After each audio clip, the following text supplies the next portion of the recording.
Hello, everyone. This came around quickly, so exciting. But yeah, so basically I'm Lauren. I'm going to talk about how digital PR plays into your EEAT strategy and how that is important. And honestly, the number of times I have to say that, I'll be lucky if I don't mess up at some point. Brilliant. So who even am I? So yeah, why am I up here? And why do I have the authority to even speak about this? Well, basically, I've got 6 years' worth experience in the industry, working both in-house and agency side for a wide selection of different clients. And I've achieved, over that time, lots of coverage in various different publications. And that's my cat Marmite, so that's all about me. And basically, I come from an agency called Blu-ray. Here's us looking very fabulous. We don't normally look like that, so that's the best of us, I promise. And basically, they are a search and SEO first agency. And about 2 years ago, we were brought along, so myself and my wonderful head of PR, who is sat in the audience today, to kind of set up a digital PR offering for the agency. And you know, when we first came on, it was a little bit like that. You know, really hyperactive digital PR, trying to kind of push PR on SEOs who are kind of a bit like, do we need this? Do we really want it? But yeah, so that's when it started. And over the past 2 years, we've really kind of worked on being able to integrate the offering. So really important that SEOs and digital PRs are working together. And it's really important that we kind of put that messaging across to our clients as well. And so kind of 2 years later, it's looking a little bit more like that, thankfully. So, digital PR in 2023. So if you work in PR, you'll know that kind of every day is different, and it's a lot like this. So the weather when I am at work and when I'm not at work, you know, you just don't know what you're going to have next. And clients expect a lot more in 2023. What with a difficult economic climate, there's a lot more kind of push from internal kind of people who are kind of asking, why are we doing this? I want to see more than links. I want to see kind of that revenue. I want to see clients, customers coming in. And digital PRs essentially need to kind of diversify that offering. We can't just be kind of putting out that kind of traditional kind of content campaign. We really have to be looking at our clients and seeing kind of what are the various different things that we can do for them. And also, there's a lot of digital PRs now, so being able to kind of get your story into those big, high authority domains and those publications, you're going to have to be putting out something that's really good. And finally, digital PR isn't just about link building, which is so nice to say. And it's really important about kind of brand building and really kind of sending those positive messages to Google. So this happened back in, I think it was December of last year, where Google basically updated their quality rater guidelines. And what this meant was that, so EAT was expertise, authority, and trust was upgraded. And it was given an additional E for experience. And I know, if you're an SEO in here, I'm probably preaching to the choir, but I know that kind of it took a little bit longer to kind of come into the digital PR network, but it is really, really important. So how can digital PR support that wider EEAT strategy? Well, if you think about it, EEAT and digital PR, they're pretty much aligned. So when you're kind of putting out those digital PR stories, you really need to be thinking about all these elements as well. Digital PR essentially is creating that external credibility, so in these big publications, using the expertise of your clients and using their experience to create trustworthy PR stories that position themselves as authorities in their sector.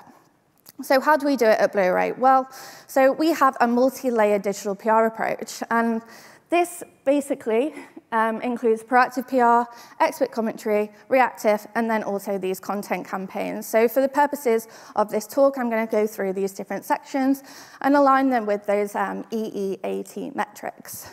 So first up, I'm going to talk about highlighting a brand's experience. So that's E for experience, with proactive thought leadership. But again, why should journalists care about any of this? Well, essentially, every day a journalist inbox looks like this. So we want to kind of cut through that noise. And we really want to kind of use our experience and our expertise to add to an ongoing story, or making it kind of more interesting for a customer and that journalist. So our client's experience and expertise is going to add that value. First up, I'm going to talk about a case study that we've worked on. This is for a client called Penfold. They essentially are a workplace auto-enrollment and private pension provider. And I know what you're thinking, pensions is quite dry, like what we're going to talk about with pensions is not really outside of that pensions kind of world. Well, there is, and you need to be kind of thinking about that kind of that people element of it. Essentially, even if you're a B2B brand, then you're selling to a person. A business still has people there. So it's thinking about how those kind of connect, how it connects to the everyday. So first up, what we need to do with this is identify their key press topics. So obviously you've got pensions, you've got workplace. But what are the topics that we can produce from those? So pensions is a form of savings. When we look at savings, we look at kind of cost of living. We look at how much people can save. And the different things that people are saving for. Are they saving for a house? Are they saving for a baby? That sort of thing. And then when you look at savings, you look at money, and again, yeah, cost of living. I think that's something that has been an ongoing theme for a while now. But there's loads of things that you can look at from a kind of money perspective. Once you've got these key topics, you need to use tools to kind of see what's trending and what's actually going to be kind of part of that conversation and what a journalist is going to want to cover. So here are a selection of different kind of tools that I use. Personally, like my favorites tend to be Glimpse. If you put that add-on to Google Trends, then it's really good at kind of seeing kind of what is now and what is kind of on the up and what is going to be kind of interesting for a journalist. But obviously, you can use a wide range of different tools. And then essentially what you want to do is just create that content that utilizes the expertise of your client. So obviously, a pension provider, they had lots of financial experts, and they knew a lot about kind of savings. They knew kind of how much their customers were saving. They knew how much their kind of their business providers, how much like they were putting away. So we can look at all these things and create some really interesting stories around it. And essentially, you can get in places like stylists with a pension provider by doing this, which is mad for me. Next up is showcasing your in-house experts with expert commentary. So for this one, I'm going to talk about Canarate CBD. So they are a CBD and wellness brand.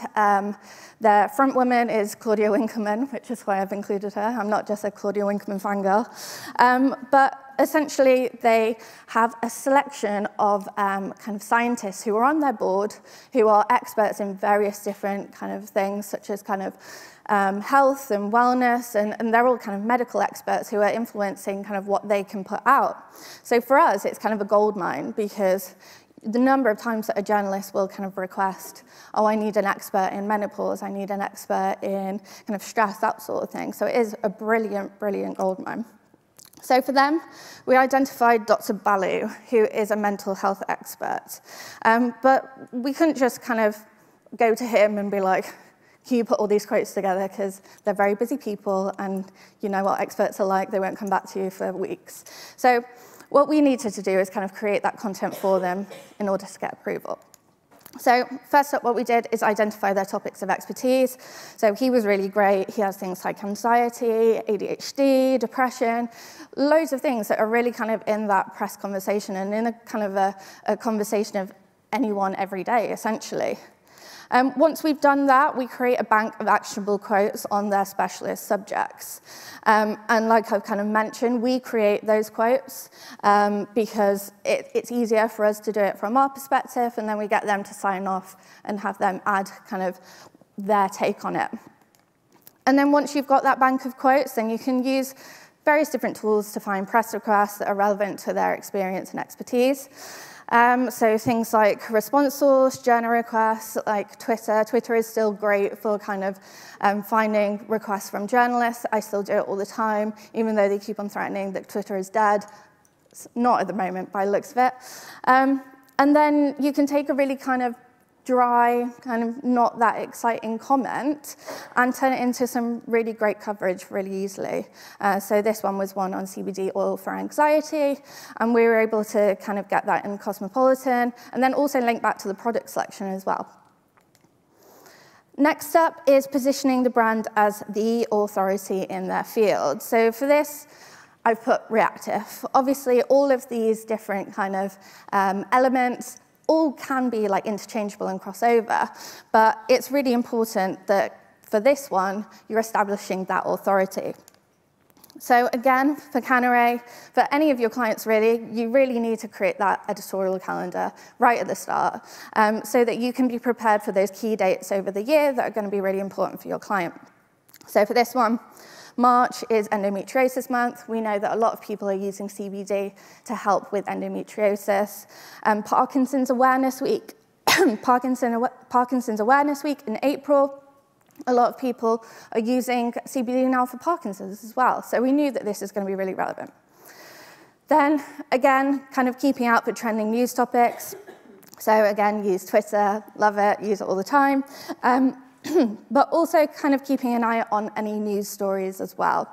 I think it's really important in our industry that we are consuming a lot of news, and I know it can be quite negative and it's not kind of the best thing for our mental health at all times, but you really need to be kind of a breadth of everything that's going on because there could be something that your client can jump on. And then you build out your calendar with the kind of key stories that will jump on cultural events and prime news topics. So endometriosis month, how can CBD support endometriosis symptoms? April, how can CBD help with the symptoms of Parkinson's? And then we can really easily utilize the brand's expertise with how-tos and actionable quotes. I found kind of nowadays a lot of journalists are preferring kind of a how-to rather than just like a traditional roundup. So kind of in these roundups, you can get a really nice quote from an expert with a nice link there, and then also have a link to a product as well. So you've got some kind of additional links within there. And then that's also kind of passing these EEAT signals to Google. And then finally, so let Google know a brand can be trusted. And for this, I work with digital PR campaigns. And essentially, there are so many different types of campaigns. And I love a good kind of dream job campaign. And I love kind of some of the ones that I've mentioned here. However, when you're looking at that EEAT strategy, a lot of these don't support that. And it's not going to be relevant to that. So you might as well, if you're going to do a campaign for your client, be working in this EEAT strategy as well. So for this, you want to look at kind of 5 key points. And first up, it's that brand relevance. I think that is the buzzword of PR at the moment. And kind of, is it relevant? Should be kind of tattooed across my chest or something.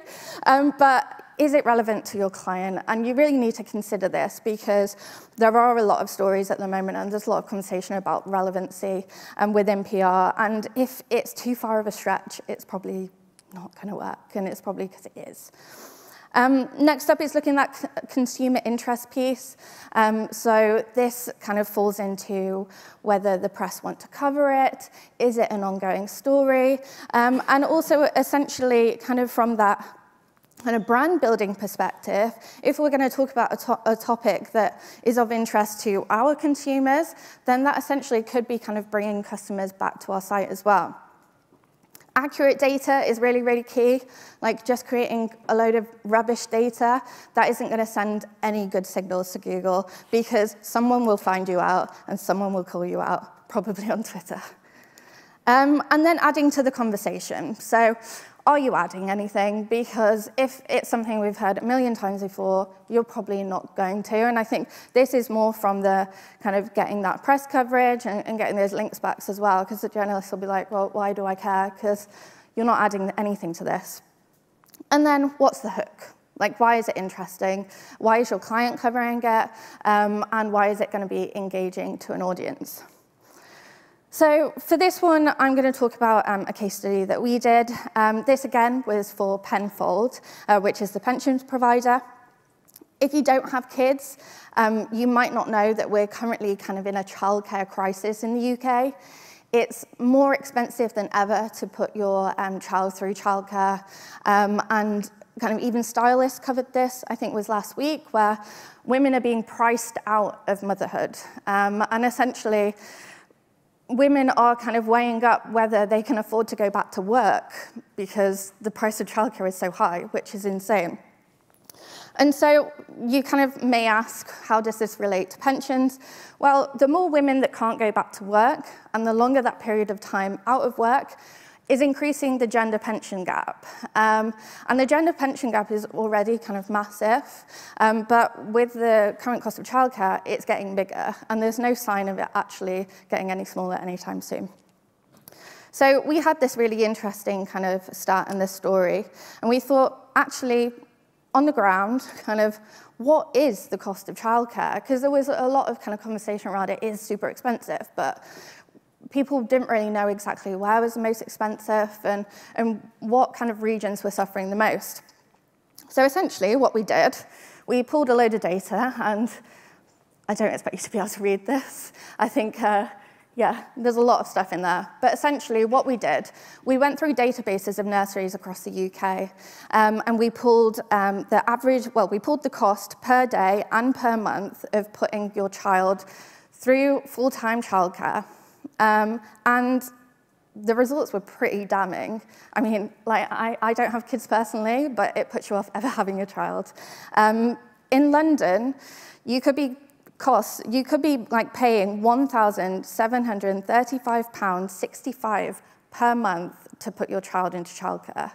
And I don't know how much people pay on rent or mortgages, but this is a lot more than what I do, which is insane. So kind of people with kids are essentially having to pay a second mortgage just to be able to put their child through childcare.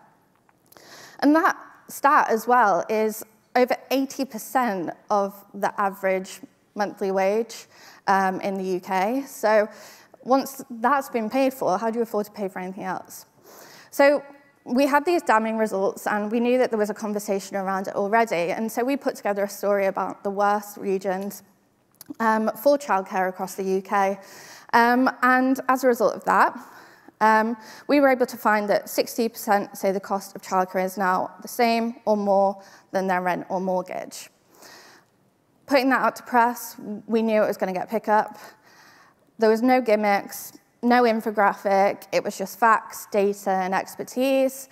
Our kind of financial experts at Penfold were able to say that if individuals are having to pay for childcare, they're not going to be able to save for things like the pension. They're not going to be able to save for anything else in their life, full stop.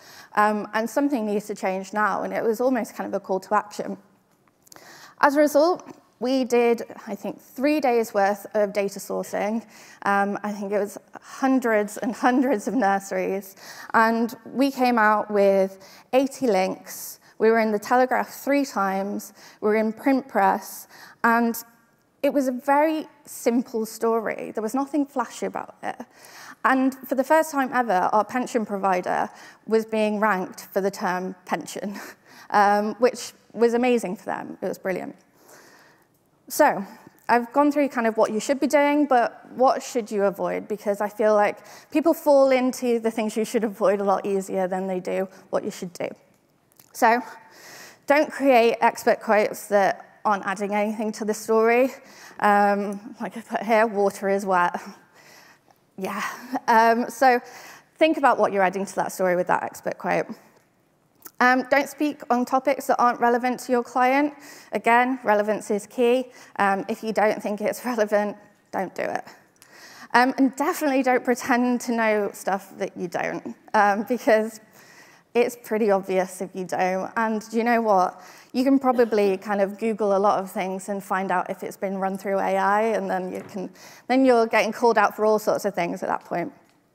And PR is all about speed as well when it comes to kind of reactive, and it comes to kind of the PR stories that we're creating that are going to be kind of pulling into this EEAT strategy. You need to be kind of the first person on that, because that story can go dry very, very quickly. So essentially being prepared, having things like editorial calendars, having these banks of quotes, is going to make sure that you can be the first to kind of jump on these trends. So key takeaways: make use of your client's experience and expertise. Always be prepared, so always have these editorial calendars and quote banks in place. A great PR campaign doesn't need to be gimmicky, it doesn't need to be flashy, it can be very simple.